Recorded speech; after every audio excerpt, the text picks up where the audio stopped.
Hello and welcome to AFcast. I'm your host Malcolm, and today we'll be talking a little bit about what I have in store for later this week.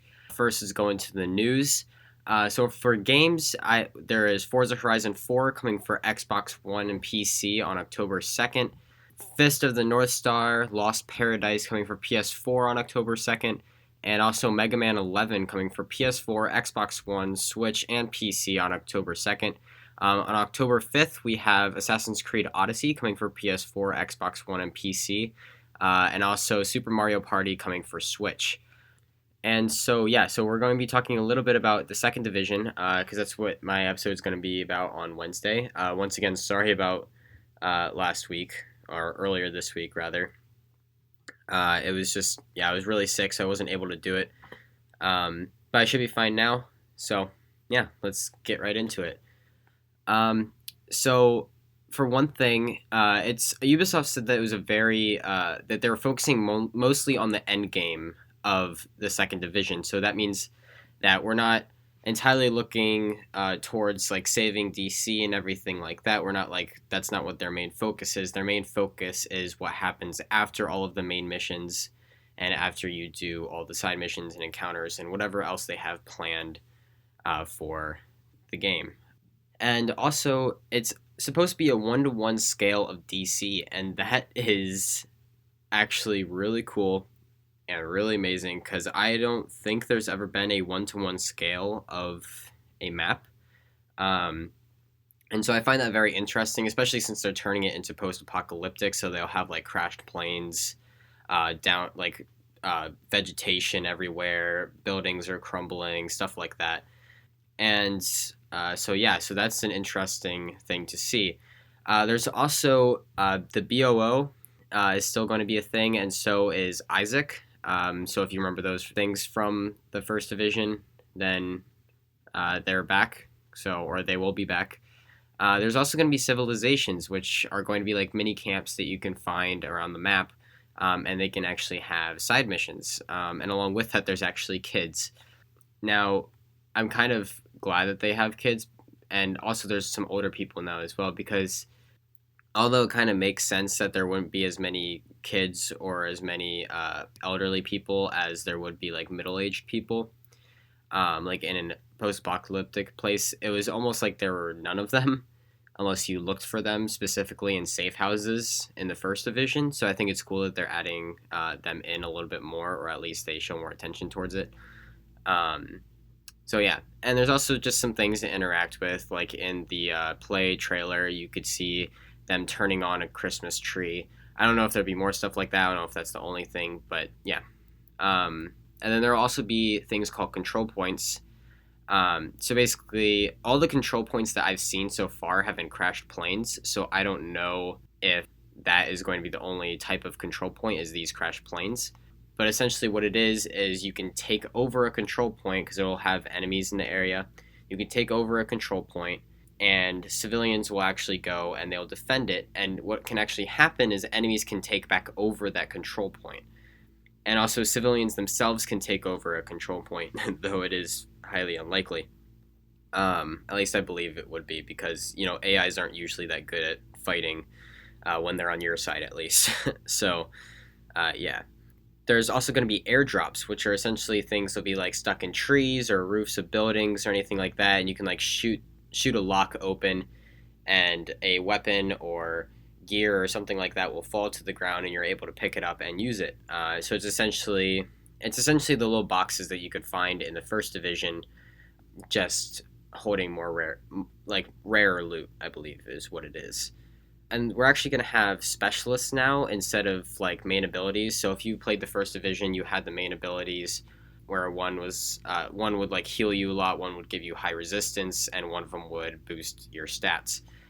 So instead of that, they're going to have like specific kind of like operators, I guess. Like if you were to play Siege, they have specific operators. It's kind of like how this is.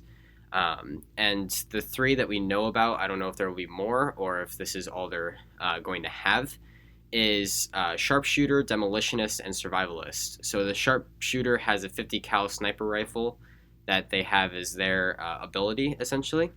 And then the Demolitionist has a grenade launcher that they use specifically for them, and then the survivalist has a crossbow that shoots explosive bolts. So yeah, so those are their main abilities slash weapons that they can use. And along with that, instead of having like a grenade wheel in the second division, we're going to have specialty grenades depending on your specialist. But that also means that you can't have all types of grenades.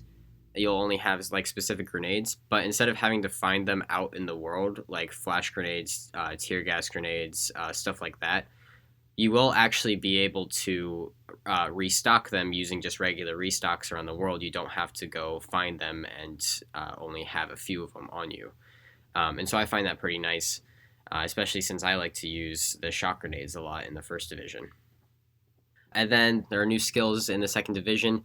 A few of that we've seen is the Hive. So the Hive is essentially shoots nanobots or something in the air that will like fly around and actually attack enemies nearby. It's usually a defensive thing, but when it's meant for offensive, it's called the Wasp Hive. And then there's also an attack drone, which is an unmanned drone that will, attack people.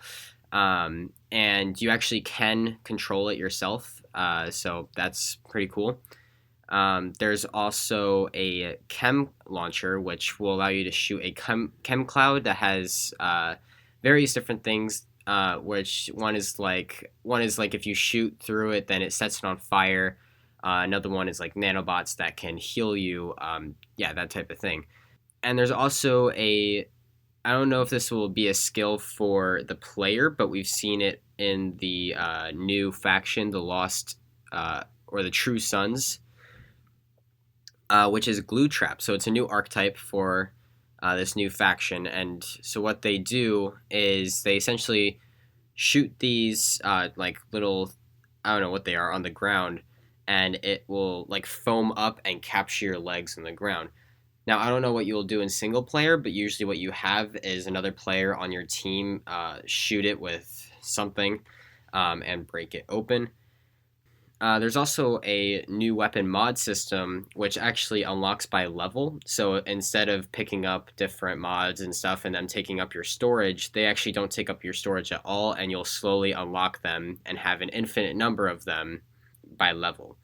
There's also going to be gear brands. So if you ever got gear sets in the first division, you know what their special abilities and stuff are. Now they will have these for also like the specialized and superior equipment, like standard. Basically every single level of equipment will now have it, except for until you get to gear sets and stuff like that, it won't be as good.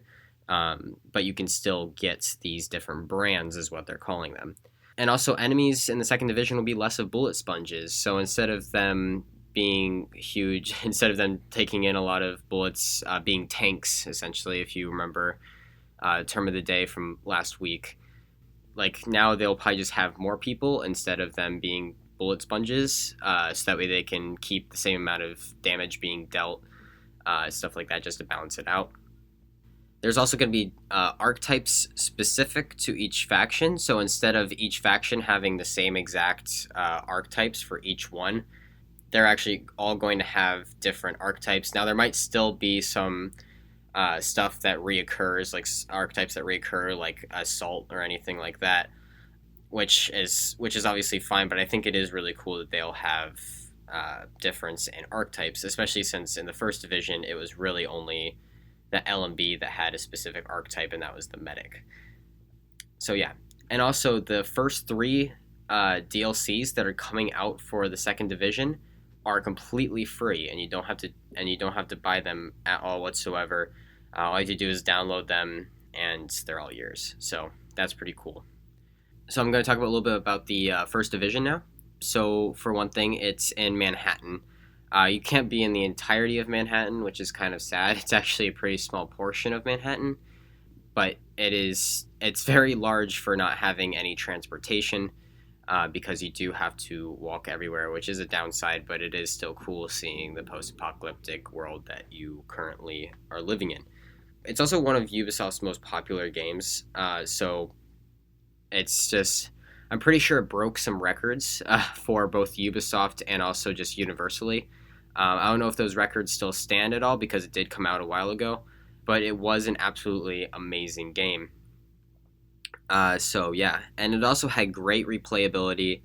It had 3 DLCs. One of them was Survival, and then one of them was Last Stand, and one of them was Underground. If you want to look those up, and also there's 4 factions that are in the first one, so we're expecting 4 factions in the second division, maybe more, maybe less. I don't know. But the 4 factions were Rioters, Cleaners, Rikers, and LMB. Rioters were essentially just street thugs that were going around and breaking into houses and stuff like that. So nothing too big. And then the Cleaners were basically an organization that was trying to burn everything that showed anything that was, had a virus on it, that caused this post-apocalyptic world to happen. And then there's the Rikers, who escaped from Rikers prison and came to Manhattan, and essentially took over and, were causing mayhem. And then the LMB is a paramilitary organization that is just, there. They're trying to take control of everything. They're trying to become the new official government. And so your job is to stop them as well. That was a little bit about the first division. So the first division, if you have never played it and you're looking forward to playing the second division, one, that's cool. And 2, you really should play the first division because it is an amazing game. And especially if you can play it with friends, you guys are able to correspond like different skills and abilities with each other, and also just communicate with each other if you're doing harder missions. But it's really fun. So I'll be talking a little bit more about this Wednesday. So actually a lot more about this Wednesday. So I hope you guys look forward to that and enjoy it. So for the term of the day, I'm going to do carry. So if you've never heard somebody say carry, you might have heard people like who are at the top of the leaderboard saying like, "Oh, my back hurts." If you ever hear that, it usually means carry, because people say their back hurts because they managed to essentially carry their team to victory by getting the most amount of kills, or just a lot more kills than most people, is usually what carry means. So yeah, if you hear anybody say carry, just know that they're probably just being jerks essentially, or even just having fun if they're in your group. But it usually means that they got a lot more kills than everybody else in the team, or didn't die as much, or something like that, or got like a lot more points than everybody else, stuff like that.